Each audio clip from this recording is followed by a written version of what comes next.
You see the flashing red and blue lights in your rearview mirror. Your heart skips a beat. You pull over, hands visibly on the wheel, following the common advice. The officer approaches, and after a brief exchange about your speeding, he asks for your license and registration. You provide them. Then things escalate. "Step out of the car, please," he says. As you comply, you see a second officer approaching your passenger door. He reaches for the handle. Your mind races. Can I do that? What are my rights? What should I do right now? In this critical moment, your next actions, and crucially, your words, can irrevocably alter the outcome of this encounter, potentially saving you from criminal charges, a costly legal battle, and the loss of your liberty. This guide is not about clever tricks to get away with it. It is a detailed, realistic blueprint for understanding and exercising your constitutional rights during one of the most high-pressure interactions with state power, when a police officer attempts to enter your vehicle. The foundational principle governing this entire interaction is the Fourth Amendment to the United States Constitution, which protects individuals from unreasonable searches and seizures. Your car is considered in effect under this amendment, and you have a reasonable expectation of privacy within it. However, this right is not absolute. The law surrounding vehicle searches is a complex web of Supreme Court precedents, state statutes, and nuanced exceptions. Police do not have a blanket right to open your car door and start looking around anytime they wish. They must generally have a warrant, your consent, or fall within a specific, well-defined exception to the warrant requirement. Understanding these exceptions is the key to understanding when an officer's attempt to enter is lawful and when it is a violation of your rights that could lead to the suppression of any evidence found. The most straightforward way an officer gains lawful entry is through your consent. This is the most common method. An officer may ask, "You don't mind if I take a look inside, do you? Or can you open the trunk for me?" This question is often phrased casually, almost as an afterthought, but its legal implications are profound. The moment you say yes, go ahead, or even nod in agreement, you have voluntarily waived your Fourth Amendment rights for that search. The officer no longer needs a warrant or probable cause. It is crucial to internalize this. You have an absolute right to refuse this request. The officer does not have to inform you of this right. The consent must be voluntary, but the courts interpret this broadly. The mere fact that you are in a stressful traffic stop does not automatically make your consent involuntary. Therefore, the first and most powerful action you can take is to politely but unequivocally decline consent. A clear, calm statement such as, "Officer, I do not consent to any searches of my vehicle," is legally potent. It forces the police to rely on another justification, and it creates a clear record for your attorney later. If you do not consent, the officer must rely on another legal justification. The primary and most critical exception is probable cause. This is a higher standard than a mere hunch or suspicion. Probable cause exists when the facts and circumstances within the officer's knowledge, and of which they have reasonably trustworthy information, are sufficient to warrant a prudent person to believe that the vehicle contains contraband or evidence of a crime. The classic example is the plain view doctrine. If, while standing lawfully outside your vehicle, for instance at the driver's window during a traffic stop, the officer sees in plain view an illegal weapon, a bag of suspected narcotics, or open containers of alcohol in a jurisdiction where that is illegal, this observation can provide probable cause for a full search of the passenger compartment. This is why officers often use a flashlight to illuminate the interior at night. What is in plain view with artificial light is still considered plain view. Furthermore, the automobile exception dictates that if police have probable cause to believe a vehicle contains evidence of a crime, they may search every part of the vehicle and its contents that could conceal the item, without obtaining a warrant, due to the vehicle's inherent mobility. Another critical exception is a search incident to a lawful arrest. If you're lawfully arrested, not merely detained for a traffic ticket, the Supreme Court, in Arizona versus Gant, ruled that police may search the passenger compartment of your vehicle only if it is reasonable to believe you could access the vehicle at the time of the search, e.g., you're unsecured nearby, or if it is reasonable to believe evidence of the crime of arrest might be found in the vehicle. For example, If you are arrested for an outstanding warrant unrelated to drugs, a search for drugs under this exception would likely be invalid.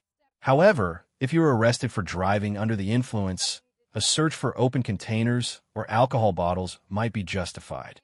Officers may also perform a protective frisk of the vehicle's interior under the Terry v. Ohio precedent if they possess a reasonable, articulable suspicion that you are armed and dangerous. This is not a full evidence search. It is a limited sweep of areas where a weapon could be instantly accessed, such as the front seats and glove compartment. This is a lower standard than probable cause, but still requires specific facts, like you making furtive movements toward the floorboard or the visible outline of a weapon-shaped object, not just a general safety concern. Now, let's return to our opening scenario. The officer is reaching for your door handle. What is happening legally? He may be attempting a plain view inventory from a different angle. He may believe he has probable cause based on something he smelled or saw. Or he may be testing your reaction, hoping you will panic and consent. Your immediate action must be to verbally assert your rights, clearly and audibly, for the body-worn camera or dashboard camera recording. Do not physically resist. Do not push the door shut against the officer's force. Physical resistance can lead to charges of obstruction, resisting arrest, or even assault on an officer, regardless of the legality of the search. The remedy for an unlawful search is in the courtroom, not on the roadside. You should say, loudly and calmly, "Officer, I'm not resisting, but I do not consent to any search of my vehicle." If the door is opened, repeat, "I do not consent to this search." This formalizes your objection. If the search proceeds and something is found, your attorney can later file a motion to suppress, arguing the search violated the Fourth Amendment. Your on-record objection is critical to preserving this argument. If you remain silent, the prosecution could later argue you implicitly consented or did not challenge the search. But here is a deeply unsettling, gray area scenario that traps many. What if the officer opens your door without saying a word, perhaps under the pretext of ensuring safety or to see the VIN more clearly? The line between a lawful investigative action and an unlawful search can be razor thin. An officer may claim he saw something suspicious through the window, giving him probable cause. Your only safe course is the same: calm, non-physical, verbal non-consent. Remember, your words are your shield and your sword for the legal battle that may follow. One pivotal question that often decides cases is this: can an officer order you or a passenger to open a locked glove box or trunk during a traffic stop without any probable cause? The answer is generally no. In order to unlock a container inside the car elevates the encounter and typically requires a higher level of justification, like probable cause. Merely refusing such an order, again verbally, is not crime. However, officers may interpret refusal as suspicious, potentially giving them the reasonable suspicion needed to extend the detention or call for AK 9 unit, which introduces another layer of legal complexity regarding the length of the stop. Let's pause for a moment of critical reflection. You are in your car, an officer's hand is on the door, and you have calmly stated your non-consent. The officer proceeds anyway. In that tense, heart-pounding moment, as you watch the search unfold, consider this.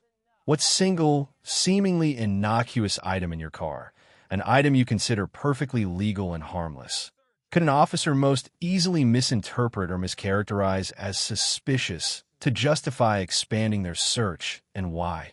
Think about your daily clutter, your work tools, your personal effects. Share your thought in the comments below. Your answer might help others audit their own vehicles. Beyond the immediate confrontation, your conduct after the search is vital. Be cooperative in your identification, but invoke your right to remain silent if questioning moves beyond license and registration. Do not argue, explain, or try to talk your way out of it on the side of the road. Anything you say will be used against you. Simply state, "Officer, on the advice of counsel, I am choosing to remain silent and would like to speak to a lawyer if I am being detained for anything other than a ticket." If you are arrested, remain silent. The goal is to get through the encounter without additional charges and to create the cleanest possible record for your defense attorney. The aftermath is where the real battle begins. If you are charged, your attorney will scrutinize every second of the encounter. They will review the dispatch logs, the officer's report, and all audio-video footage. The timeline is critical. Did the officer have reasonable suspicion to extend the stop beyond its original mission, e.g., writing a ticket? Did the purported probable cause meet the legal standard? Was your detention prolonged unlawfully to await a drug-sniffing dog? These technical arguments, won in pretrial suppression hearings, are how illegal searches are remedied and cases are dismissed. Your calm, recorded statement of non-consent is the cornerstone of this defense. This knowledge is not about hindering law enforcement. It is about ensuring they operate within the bounds of the Constitution designed to protect us all. The balance between police authority and individual liberty is delicate, and it is most precariously tested during a traffic stop. By knowing the law, you empower yourself to protect your rights peacefully and effectively. You transform from a passive subject into an informed citizen, using the law as your tool. The labyrinth of vehicle search law is vast, with new cases shaping its contours every year. This guide is your foundational map, but the application is always case-specific. Your best defense, beyond knowledge, is having expert legal counsel. If you found this deep dive into your rights empowering and crucial for your safety and the safety of your community, ensure you never miss critical information that could one day protect you or someone you love. Subscribe to the channel now. Hit the notification bell so you're immediately alerted when we post our next detailed breakdown, where we'll dissect exactly what to say and what never to say during a police interrogation. Your freedom could depend on it.